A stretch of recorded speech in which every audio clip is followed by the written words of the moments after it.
Como lo vimos antes en CNN Prime, esta jornada se realizó el Consejo Nacional de la Democracia Cristiana, en el que se debatió sobre las diferencias que han surgido entre el partido y el oficialismo, incluido por supuesto el gobierno. Queremos conversar más de este tema y otros de la contingencia, y para eso nos acompaña en CNN Chile el diputado de la ADC, Fuad Chahín, quien sin embargo se marginó de este encuentro. Diputado, ¿por qué no fue ser un consejo ampliado, pero parece que no tan amplio como para que usted fuera a la misma cita? Buenas noches. Muy buenas noches, Nicolás. Porque ¿fue ampliado a quién? A la élite del partido, a la cúpula de la democracia cristiana, a los ministros, a los subsecretarios, a los intendentes, a los parlamentarios. Hace más de un año y medio que no se hace una Junta Nacional del partido que reúne a los presidentes comunales, a los presidentes provinciales, a los delegados territoriales que se eligen para poder representar efectivamente a distintas comunas en la Junta Nacional, a todos los frentes, departamentos, es decir, donde radica la soberanía política de la democracia cristiana. Hace más de un año y medio han pasado muchas cosas. Hay dificultades en la relación con la nueva mayoría, hay una nueva directiva nacional del partido, con un presidente que está en una situación al menos incómoda desde el punto de vista político, tenemos una relación difícil dentro de la nueva mayoría, y yo me pregunto por qué este debate político tan importante tiene que hacerse solo a nivel cupular. ¿Por qué cree que no se hace más ampliadamente, como usted decía, a las cabezas de sede de las distintas regiones, etcétera? O sea, lo que corresponde es que esto se debata en la Junta Nacional. A mí me parece que esto es una forma de hacerle el quita a la Junta Nacional de mala manera, porque a mí me parece que lamentablemente, de manera muy equivocada, el presidente del partido, la directiva del partido le tienen miedo a la Junta, porque creen que en esa Junta puede caer la mesa, porque hay mucha incomodidad en la militancia del partido con la situación que afecta a Jorge Pizarro, y eso es un hecho objetivo, palpable. Cada vez que uno va a las distintas asambleas comunales se lo señalan. A mí me llaman de todo el país y me han invitado este fin de semana, por ejemplo, voy a estar en Coyhaique, donde también me han invitado a conversar de política, y hay una situación tremendamente incómoda. Entonces tienen miedo de que en esa Junta Nacional ocurra algo que termine, ¿no es cierto?, generando un cambio en la conducción política del partido. Yo creo que es un temor injustificado, porque el partido nuestro es muy responsable, y yo por lo menos no me prestaría para una especie de golpe blanco, para un cuadrillazo, pero sí hay que fortalecer una conducción política debilitada, y para eso hay que hacerlo con la militancia, con las bases del partido, y no dándole la espalda. Diputado, tan incómoda puede ser la situación del presidente de la ADC que hasta una empresa de telecomunicaciones ironiza con él para hacer una campaña publicitaria. ¿Qué refleja eso a su juicio? Bueno, a mí la verdad es que me da pena, me da tristeza ver que efectivamente el presidente de mi partido, un partido con tanta historia, con tanta tradición, de alguna manera se transforma en una especie de ícono de las malas prácticas, y es objeto de una sátira como esta. Yo no quiero darle mucha gravedad a esto, porque el humor político es una tradición efectivamente en nuestro país, pero claramente que cuando es el presidente del partido de uno, le incomoda, le avergüenza un poco. ¿Pero es un recurso publicitario o un fiel reflejo del sentir ciudadano? O sea, yo creo que hay un sentir ciudadano de bastante molestia, y uno lo puede ver en las redes sociales, etcétera, con lo que ocurrió efectivamente con el senador Pizarro, quien, no obstante aquello, pidió perdón, que es un gesto que creo que uno tiene que valorar, uno no puede sino que valorar cuando alguien asume que cometió un error, que se equivocó, y pidió perdón, como lo hizo el senador Pizarro. Pero hay efectos políticos. Una cosa es la situación personal de Jorge Pizarro, que uno puede entender la situación personal, puede entender efectivamente lo que ocurrió en ese momento, pero otra cosa son los efectos políticos. ¿Y cuáles son los efectos políticos? Que el liderazgo de la democracia cristiana está debilitado. O sea, está debilitado, ¿por qué? Porque con Ignacio Walker se logró darle una impronta al partido, tuvimos buenos resultados electorales, con diferencias, tenía bastantes matices con Ignacio, pero se fortaleció la identidad de la democracia cristiana, ¿no es cierto? Bueno, yo creo que eso hoy día ya no se palpa. La democracia cristiana parece un verdadero buque, ¿no es cierto?, sin rumbo, ¿no es cierto?, no sabe para dónde ir, con quién ir, y permanentemente lo que estamos haciendo es quejándonos de nuestra relación con la nueva mayoría, con el gobierno. Pero cuando uno tiene claridad de objetivo, cuando uno sabe perfectamente a dónde tiene que ir, cuando uno tiene una propuesta clara, cuando uno tiene capacidad y liderazgo para poder asumirla, la verdad es que tiene que quejarse menos y actuar más. Diputado, este fin de semana vimos dos entrevistas. La primera el sábado del senador Pizarro mencionando la dificultad que tiene la relación de la ADC con el gobierno. Y este domingo vimos al expresidente de la Falange, Ignacio Walker, prácticamente diciendo lo mismo. Decía prácticamente una campaña orquestada de mensaje de la ADC a través de los medios de comunicación para el gobierno. ¿Cómo califica ahora la situación, la relación que tiene la ADC con la administración Bachelet? Yo creo que a la democracia cristiana claramente le gustaría influir más. Por ejemplo, en ¿Por qué materia, influye más? en materia de goce de gratuidad, creo que la democracia cristiana ha dicho con mucha claridad que nosotros no estamos disponibles para votar tal como viene. ¿Por qué? Porque jamás fuera los más pobres. Nosotros prometimos en campaña que los más pobres iban a tener gratuidad universitaria antes que el resto, que esto tiene una gradualidad partiendo por los que más lo necesitaban. Y tal como viene la glosa, eso no va a ocurrir. Pero hay un problema porque el ministro de Hacienda señaló este domingo que no hay más recursos para la gratuidad de la educación. Bueno, pero bajemos el porcentaje, pero ampliemos la base. ¿Para qué? Para llegar a los alumnos de los centros de formación técnica, de los institutos profesionales. Si el tema es que hoy día muchos de ellos están organizados jurídicamente como organizaciones con fines de lucro, bueno, que se pueda cambiar, pues hagamos una norma y permitámosle que se puedan cambiar. Muchos de ellos, y los que estén disponibles para transformarse en instituciones sin fines de lucro, que puedan acceder a la gratuidad, pero permitámosle aquello. ¿Por qué? Porque ahí estudian los alumnos más vulnerables. En Chile siempre hemos dicho que tenemos una pirámide invertida desde el punto de vista del número de profesionales por técnico. Y hoy día, ¿qué es lo que estamos haciendo? Dándole gratuidad, dejando fuera a los centros de formación técnica en la práctica, ¿no es cierto?, y a los institutos profesionales.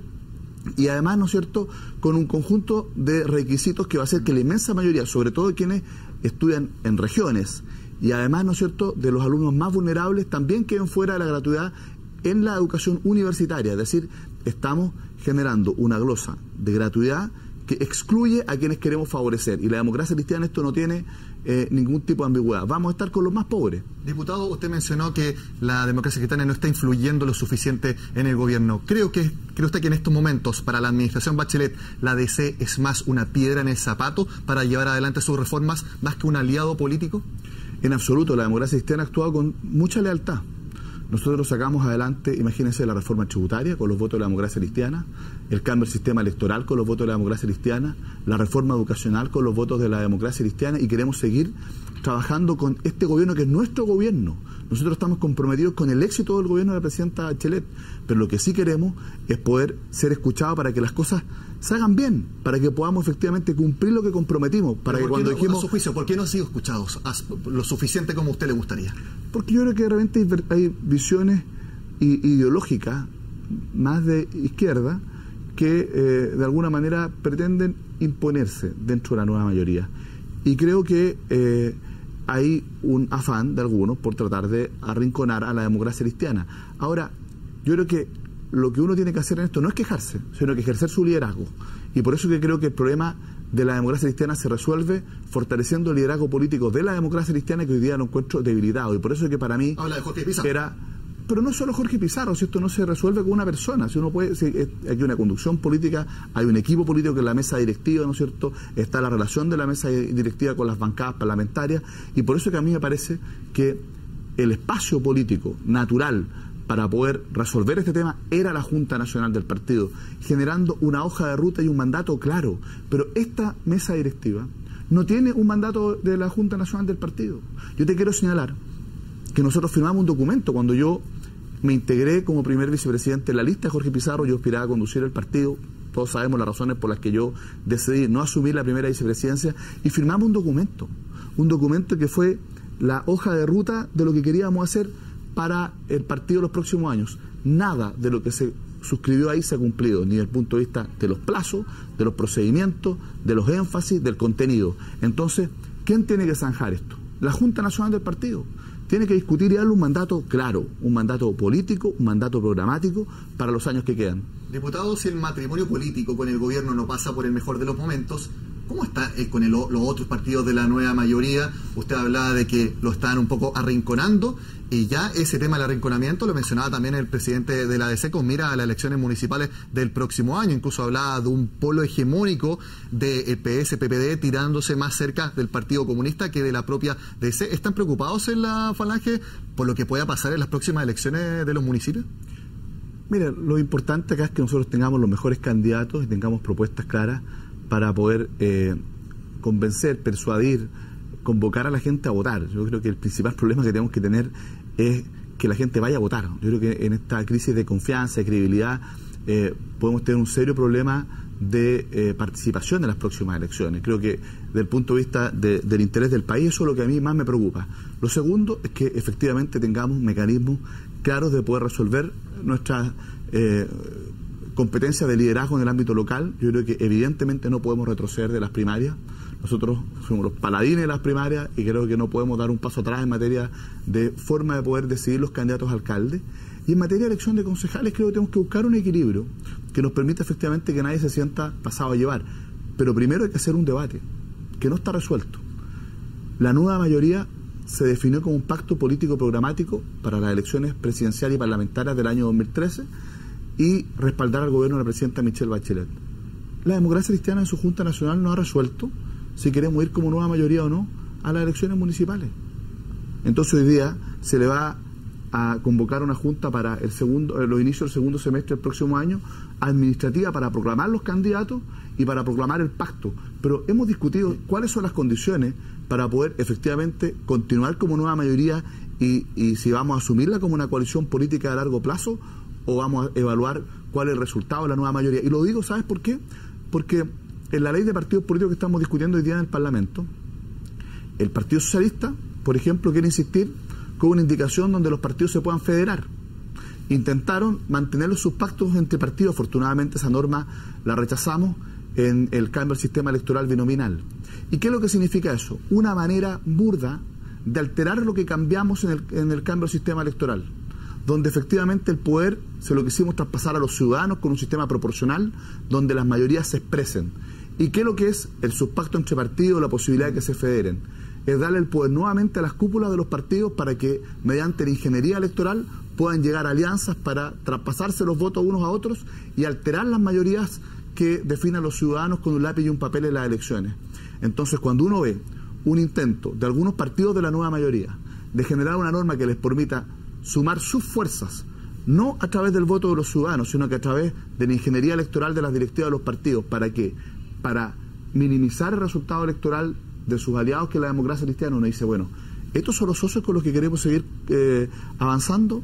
Yo creo que es un tema que tenemos que discutir y para eso es fundamental tener una línea programática, cómo vamos a continuar con los cambios que le comprometimos al país, porque no se van a poder hacer todo claramente el gobierno de la presidenta Bachelet, y una manera de relacionarnos entre los partidos donde cada uno respete su espacio político. Diputado, cuando se especula sobre la posible alianza entre el PS y el PPD pensando en las elecciones municipales, ¿tiene actualmente algún aliado la DC dentro de la nueva mayoría? Pues yo creo que el aliado natural, desde el punto de vista además ideológico, es el Partido Radical. Lo digo porque somos dos partidos humanistas, ellos son del humanismo laico, nosotros del humanismo cristiano, ¿no es cierto? Y creo que efectivamente con el Partido Radical hemos estado hace un buen tiempo en distintas conversaciones, pero creemos que más que un aliado electoral, lo que nosotros creemos que hay que generar una forma de convivencia dentro de la nueva mayoría que permita que la democracia cristiana y sobre todo su electorado se sienta cómodo. Mire, hay quienes tienen la tesis de que hay que atrincherarse en un 30%, 35% del mundo de izquierda. ¿Por qué? Porque para las próximas elecciones parlamentarias eso efectivamente permite tener cierta elegibilidad de parlamentarios. Y que hay que entonces generar un discurso, eso un planteamiento. Utilidad política más que convicciones. Pero eso rentabiliza, o por lo menos yo diría que optimiza las posibilidades de los partidos de izquierda. Y están disponibles para entregar el centro. Entonces la democracia cristiana, que es un partido que ocupa el espacio de la centro-izquierda dentro de la nueva mayoría, con tesis como esa no tiene nada que hacer, porque entregarle a nuestro electorado a la derecha. El problema es que algunos de la nueva mayoría perdieron la vocación de mayoría. Lo que quieren es generar una coalición de nicho. Y ahí la democracia cristiana efectivamente no tiene espacio. O sea, como si fuera un partido de fútbol que estaría jugando de chico a grande. Exactamente. Y la democracia cristiana, creo que tiene vocación de mayoría. Nosotros queremos efectivamente ocupar el espacio de la centroizquierda. Creemos que no le podemos entregar el medio campo ni a la derecha, ni a estos movimientos emergentes. Ahí está el de Andrés Velasco, Amplitud, etcétera. Entonces, si la democracia cristiana, ¿no es cierto?, aparece en una coalición política atrincherada a la izquierda, estos grupos efectivamente van a ir ocupando el espacio natural de la ADC, y eso sería un suicidio político para la democracia cristiana. Como dijo Ignacio Walker hoy día, si entra el PRO, ¿la ADC sale de la nueva mayoría en un escenario hipotético? O sea, yo creo que eso es bastante claro dentro de la democracia cristiana, pero creo que nuestra política de alianza no se puede reducir a eso. ¿A que entre o salga una gente? No se puede reducir a eso, sino que la democracia cristiana primero tiene que definir cuál es el rol que queremos cumplir. Y con quién lo queremos cumplir y quiénes están disponibles a respetar ese rol dentro de la democracia cristiana. Si algunos quieren que la DC lo que haga es sumar sus votos para una agenda político-programática que no le pertenece y que no lo acomoda, entonces creo que ahí la democracia cristiana no tiene nada que hacer la nueva mayoría, independientemente de lo que ocurra con el PRO. Si efectivamente el resto de los partidos entiendan de que es fundamental tener una mayoría para los grandes desafíos que vienen, la nueva Constitución. ¿Cómo enfrentamos un tema que, mira, a mí me parece que es la causa de los temas de la desigualdad? Si todos decimos que el gran flagelo en Chile hoy día es la desigualdad, es cierto, pero eso es un síntoma. La causa es la concentración económica. Y eso es lo que genera estas colusiones, esto es lo que genera efectivamente la cooptación del poder político por parte del poder económico, esto es lo que genera, ¿no es cierto?, que efectivamente tengamos niveles tan importantes de desigualdad, pero la escandalosa concentración económica del país tenemos que enfrentarla con una gran mayoría y no con una política de trinchera, con una política, ¿no es cierto?, de nicho, porque efectivamente ahí la ADC es mejor que busque un camino distinto, propio, y con el cambio del sistema electoral binominal por una proporción, esta camisa de fuerza que teníamos, donde solamente era posible imaginar dos grandes bloques, ya no existe. Entonces tenemos que actuar con mayor libertad. Diputado, usted mencionó la concentración económica y quisiera llevarlo a un tema de reforma que es en el ámbito económico el más importante que se está llevando en el Parlamento, que es la reforma laboral. Y una pregunta bastante concreta. Durante el paro del registro civil, muchos funcionarios acusaron al gobierno de querer reemplazar funcionarios que estaban movilizados con trabajadores de otros servicios para que, por ejemplo, estuvieran en los turnos éticos. Eso es un reemplazo interno. Quisiera preguntarle, ¿se ve debilitada la posición del gobierno de eliminar el reemplazo interno en la reforma laboral, cuando en el paro del registro civil prácticamente hicieron lo mismo? Yo creo que, siguiendo el ejemplo del registro civil, eso se hubiese resuelto más bien por la vía de los servicios mínimos. Esa es la alternativa que efectivamente plantea la reforma laboral para situaciones como esta. ¿Una incongruencia entonces por parte del gobierno, teniendo en cuenta que eliminar el reemplazo interno son los puntos más importantes, si no es el más importante actualmente en la reforma laboral? No, le insisto, la situación del registro civil, la verdad es que se hubiese resuelto por la vía de los servicios mínimos. Recordemos que el tema del registro civil es que la gente no tiene alternativa, no tiene dónde ir. Y por lo tanto, si esto hubiese sido una empresa privada, ¿no es cierto?, proveedor de un único servicio, evidentemente que esto se resuelve por la vía de los servicios mínimos, por lo tanto no hubiese podido existir una huelga total de esas características con la reforma laboral incluso vigente, por esa vía, por la de los servicios mínimos, más que por la vía de los reemplazos. Pero mira, la huelga con reemplazo es una huelga nominal.